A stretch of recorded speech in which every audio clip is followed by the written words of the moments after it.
दोस्तों नमस्कार। ये देखिए सैलो ट्यूबवेल है और पंप हाउस बना हुआ है। डिलीवरी पाइप दिखाई पड़ रही है। ये दोस्तों देखिए हौज है, इसमें थोड़ा सा पानी भी भरा है। ये डिलीवरी पाइप है दोस्तों लोहे की। ये इसका पंप हाउस है और ये दोस्तों खुली नाली है और खुली नाली के द्वारा आगे तक पानी जाता है और इधर अपोजिट साइड में रोड क्रॉस करके दूसरे साइड में पानी जाता है। दोस्तों ये देखिए बरसीम की बुआई हुई है, इससे जानवरों को चारा मिलेगा। और ये फ्रंट का है, सामने का हिस्सा है पंप हाउस का। और दोस्तों ये अलग साइड से ये पंप हाउस है और ये गेहूं की फसल है। दोस्तों ये सीड ड्रिलर द्वारा बुआई हुई है और बढ़िया ढंग से कार्य किया गया है। दोस्तों मेरे वीडियो में आप बने रहिएगा। अभी नलकूप के बारे में भी बताएंगे, थोड़ा पहले फसल को दिखा दें आपको। दोस्तों इन कृषक भाई द्वारा सबसे पहले मिट्टी का परीक्षण कराया गया। उसके बाद जिन तत्वों की कमी थी उन्हीं तत्वों की आपूर्ति की गई है। और ये फसल आप देख सकते हैं कितनी हरी भरी और अच्छी फसल है। और उसके पश्चात हैरो से इसकी जुताई हुई। हैरो से जुताई करने के बाद फिर कल्टीवेटर, फिर पाटा लगा है। उसके बाद खाद और बीज उचित मात्रा में डाल करके रोटावेटर से जुताई करके उसके बाद प्रथम बार दोस्तों सिंचाई हुई। गेहूं की सिंचाई दोस्तों प्रथम बार 21 दिन पर करना चाहिए। 21 दिन पर अगर नहीं हो पाती है तो 21 से 25 दिन 26 दिन तक आप सिंचाई करें, तो जो जड़ें हैं वो बढ़िया से ग्रोथ करती हैं, पौधे का विकास अच्छी तरीके से होता है। और ये फसल प्रथम बार सिंचाई के पश्चात ये आपके सामने है।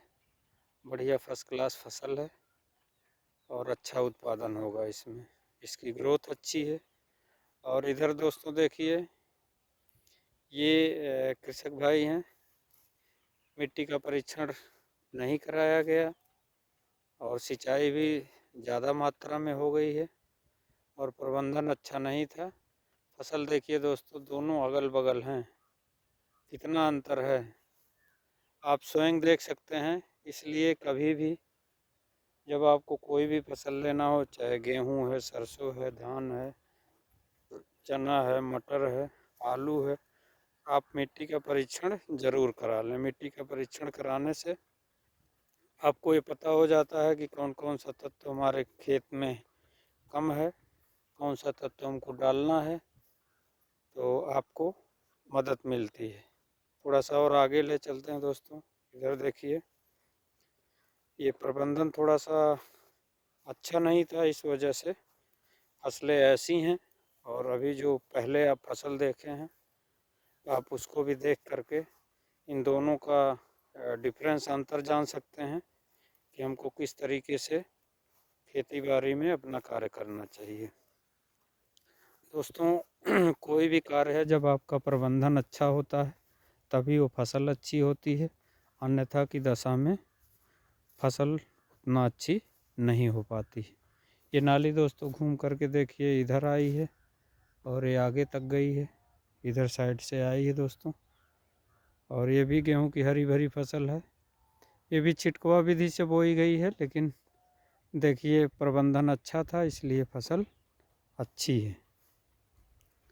और इसमें दोस्तों मिक्स रूप से थोड़ा सा सरसों की भी बुआई की गई है। देखिए दोस्तों मिश्रित फसलें अपने आप में एक अलग ही कहानी कहती हैं।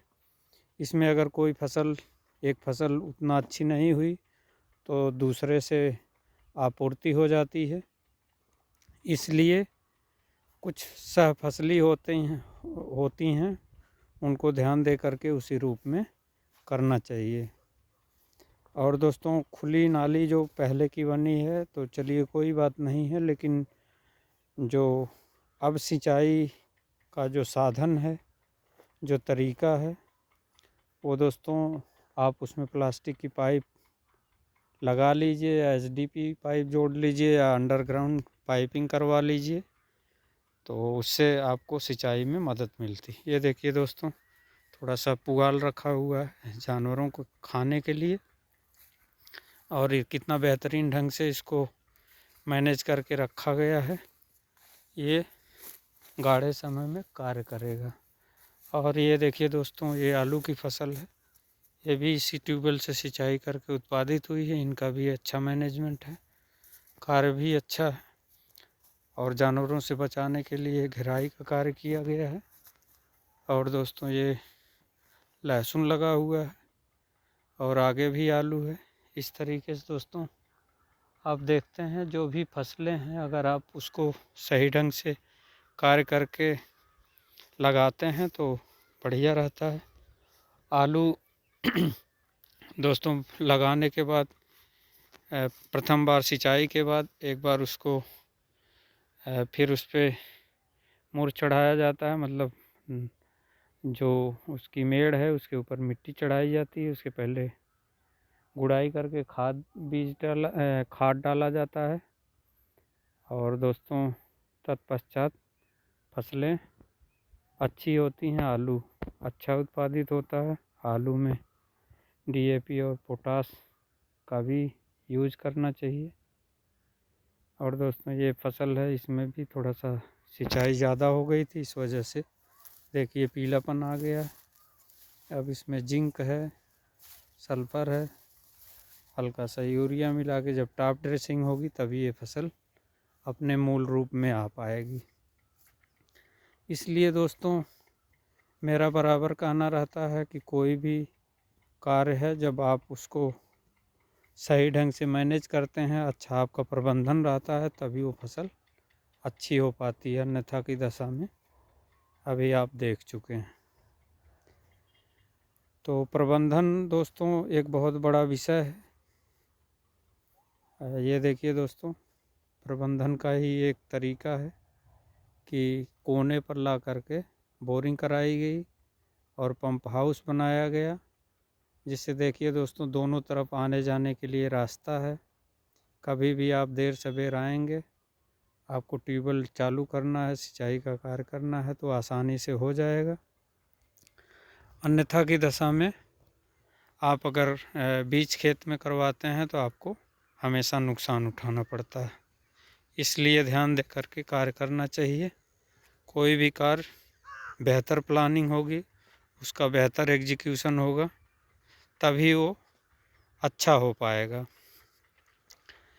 ये बोरिंग दोस्तों 110 mm PVC पाइप से हुई है और 80 फीट पक्का पाइप लगा है, 10 फीट कच्चा होल है। कैविटी बोरिंग है दोस्तों, और डीजल इंजन द्वारा संचालित है। सेंट्रीफ्यूगल पंप लगा हुआ है अंदर, नीचे रिफ्लेक्स वाल्व लगा है, और फ्लंज के द्वारा वो बोरिंग से कनेक्ट है। और इसका जो डिस्चार्ज है 8000 गैलन प्रति घंटा माना गया है। कभी कभी थोड़ा उससे कम भी हो सकता है, ज़्यादा भी हो जाता है। अगर आप इंजन की स्पीड ज़्यादा कर देते हैं तो थोड़ा सा डिस्चार्ज बढ़ जाता है, अगर बोरिंग सही है। और अगर इंजन की स्पीड कम रहती है तो थोड़ा सा डिस्चार्ज कम रहता है। आप देख सकते हैं दोस्तों, एक ही सैलो ट्यूबवेल से कितना दूर तक हरी भरी फसलें हैं, और बेहतर प्रबंधन का एक अच्छा नमूना है। आप लोगों को इन सब चीज़ों से प्रेरणा लेनी चाहिए, मोटिवेट होना चाहिए कि हमको जो भी फसलें लगानी है, जो भी कार्य करना है, उसकी उचित प्लानिंग रहे, बेहतर प्रबंधन रहे, तभी वो कार्य अच्छा होता है। ये भी देखिए दोस्तों, ये गेहूं का खेत, ये भी अच्छा है। और ये नाली दोस्तों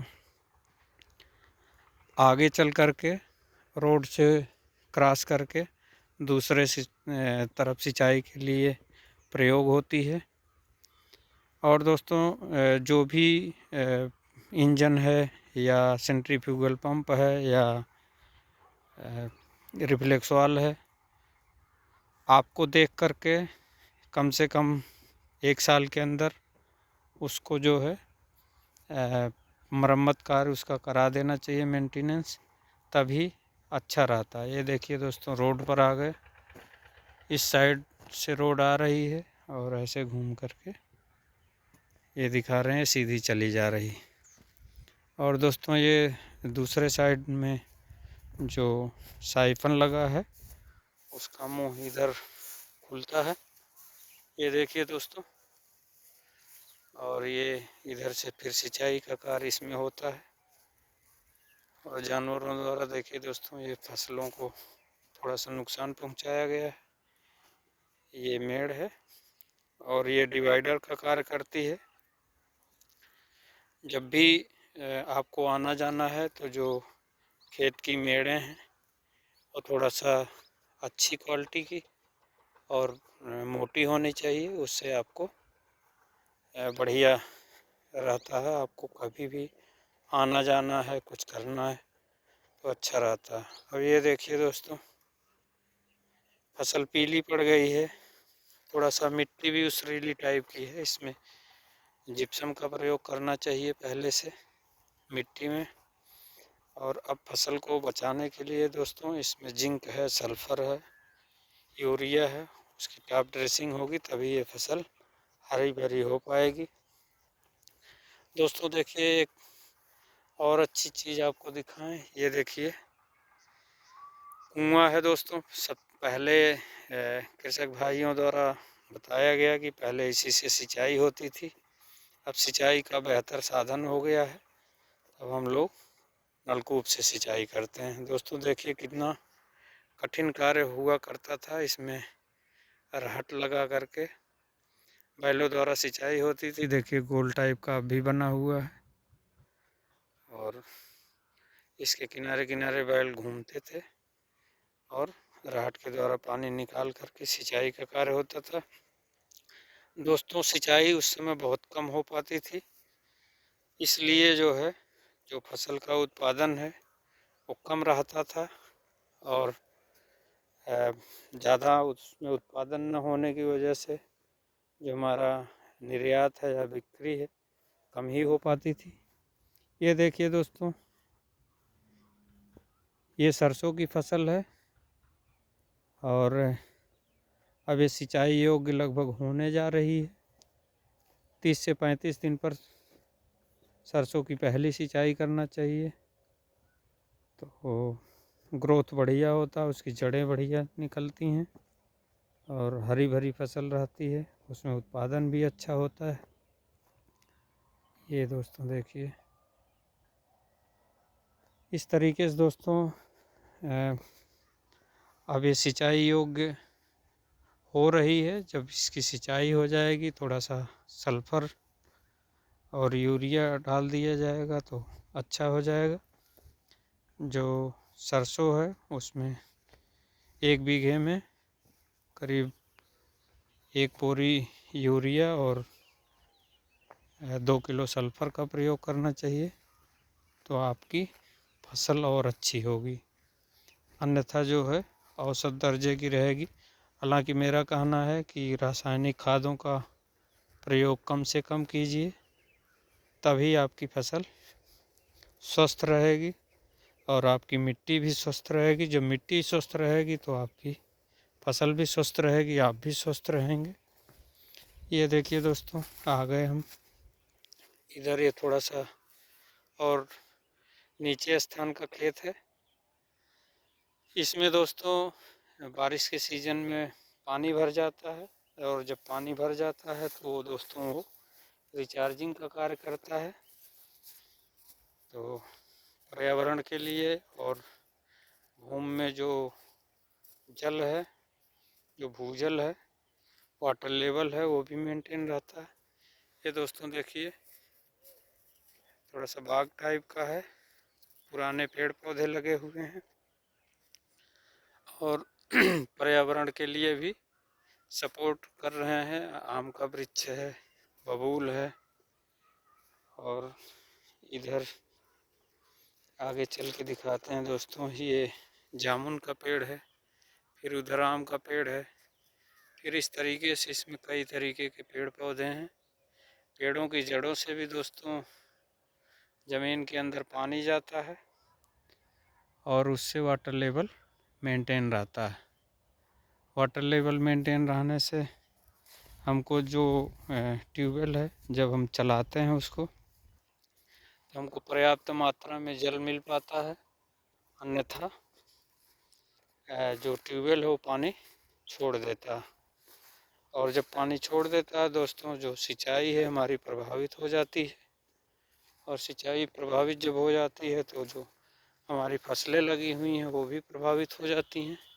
यहाँ भी दोस्तों देखिए एक कुआं है आगे चल करके, इससे भी सिंचाई का कार्य होता था। और दोस्तों ये देखिए, ये महुआ का पेड़ है, ये भी जल संरक्षण में सहयोग कर रहे हैं और जलवायु को शुद्ध रखते हैं, हमको अच्छी ऑक्सीजन मिल पाती है। इधर भी दोस्तों देखिए ये गेहूं का खेत है, और हम धीरे धीरे वापस नलकूप की तरफ बढ़ रहे हैं। दोस्तों आपको काफ़ी चीज़ों से अवगत कराना इसलिए आवश्यक है क्योंकि हम लोगों को लगभग हर चीज़ें जानना जरूर। ये देखिए दोस्तों, पुआल रखा हुआ है जानवरों को खिलाने के लिए। और इधर देखिए दोस्तों, ये नीम का पेड़ है और वो बांस का पेड़ है। ये भी दोस्तों देखिए, ये सरसों की फसल है, कितना बढ़िया फर्स्ट क्लास लहलहाती हुई फसल है। और इसमें भी प्रथम बार सिंचाई हो चुकी है और बढ़िया इसमें फ्लावरिंग हो गई है। अच्छा फूल है, कितना बढ़िया मनमोहक लग रहा है। ये सब दोस्तों नलकूप की वजह से ही संभव हो पाता है, अन्यथा जब आप उसको सही टाइम से फसल को पानी नहीं दे पाएंगे तो वो अच्छी नहीं होती। बढ़िया फर्स्ट क्लास, अच्छा मन प्रसन्न हो जाता है, पर्यावरण भी बढ़िया रहता है, खाने के लिए आगे तेल हर चीज़ इससे उपलब्ध होता है। ये भी दोस्तों देखिए, ये बाद की लगी हुई है सरसों की फसल। और आगे चलते हैं दोस्तों, दिखाते हैं। ये उससे भी पहले की सरसों है। और देखिए दोस्तों, ये अपने पूरे शबाब पे है, ये थोड़ा पहले लगाई गई थी। और ये आप नज़ारा देख सकते हैं दोस्तों, ये बढ़िया फर्स्ट क्लास अच्छी फसल है। फिर इधर आगे गेहूं का खेत है। फिर ये चेक रोड है दोस्तों, हम इसके द्वारा वापस चल रहे हैं, आपको हर चीज़ों से अवगत कराते हुए। इस तरीके से दोस्तों ध्यान दे करके हमको बेहतर प्रबंधन रखना चाहिए, बढ़िया मैनेजमेंट हो पाता है, तभी कार्य भी अच्छा होता है। इस तरीके से दोस्तों हम फिर वापस आ गए ये रोड पर, और रोड से हम फिर वापस चल रहे हैं। दोस्तों रोड भारत की जीवनदायी रेखा बोला जाता है रोडों को। रोड बन जाने से दोस्तों कोई भी क्षेत्र है, कोई भी एरिया है, उसका बढ़िया विकास होता है और हर चीज़ में मदद मिलती है। चाहे जब भी आपको रात बिरात आना जाना हो, कहीं कोई कार्य करना हो। ये दोस्तों देखिए, ये बबूल का पेड़ है और ये जानवरों को खिलाने के लिए दोस्तों ये बरसीम लगी हुई है, और इसमें कट करके जानवरों को खिलाया जाता है। उससे दूध हमको ताज़ा ताज़ा बढ़िया दूध मिलता है। तो ये सब दोस्तों बोरिंग कहने के लिए एक सिंचाई का साधन है, लेकिन उससे बहुत चीज़ें प्रभावित होती हैं। कृषि है, हमारा स्वास्थ्य है, पेड़ पौधे हैं, तालाब हैं, पशु पक्षियों को पीने के लिए पानी मिल जाता है। आपको कोई आवश्यकता है तब भी हौज में पानी बना रहता है, वो हर कार्य के लिए उपयोगी है। दोस्तों इस ट्यूबवेल में बहुत ज़्यादा खर्च नहीं आता है, वही पाइप का खर्च है, सेंट्रीफ्यूगल पंप है और रिफ्लेक्स वाल्व है जो साधन जिससे आप पानी उठाते हैं वो। और अगर पंप हाउस आपको बनाना है, आवश्यक है तो बनवाइए, नहीं तो कोई आवश्यकता नहीं है दोस्तों। इस तरीके से दोस्तों ये ट्यूबवेल हमारे किसान भाइयों के लिए वरदान है। इसको आपको ध्यान दे करके उचित स्थान पर कराना चाहिए। उचित स्थान दोस्तों वही है जैसे रोड के किनारे हो, जहाँ आप ट्यूबवेल लगवा रहे हैं वो थोड़ा सा ऊंचा स्थान हो। ये दोस्तों देखिए रोड के किनारे है, लगभग ये नाली से कनेक्ट है और ऊंचे स्थान पर है। आसपास कोई ज़्यादा काफ़ी दूरी पर ट्यूबवेल है, तो वो भी चीज़ें अच्छी हैं। ये दोस्तों देखिए 11,000 वोल्ट की जो लाइट गई है, पोल गया है। इसके द्वारा दोस्तों अगर आप कभी चाहते हैं तो आप इलेक्ट्रिफिकेशन भी करवा सकते हैं। जब तक आपको डीजल नलकूप से चलाना है तब तक डीजल इंजन से चलाइए, नहीं तो ये बिजली का खंभा लगा हुआ है पोल, इसके द्वारा आप इसको संचालित कर सकते हैं। और दोस्तों हमारे वीडियो में हमेशा जो है सिंचाई के साधन, जल से संबंधित साधन, जलवायु पर क्या इफेक्ट पड़ रहा है, भूगर्भ जल के विषय में, अन्य चीज़ों के विषय में भी अवगत कराया जाता है। आप हमारे प्लेलिस्ट से और भी अच्छे अच्छे वीडियो हैं, आप उसके माध्यम से जानकारी ले सकते हैं और आप अपनी प्रगति में सहायता ले सकते हैं। दोस्तों इस वीडियो में इतना ही। चैनल का नाम है इंजीनियर 1977। चैनल को लाइक कीजिए, सब्सक्राइब कीजिए। जय हिंद, जय भारत, जय जवान, जय किसान, जय विज्ञान।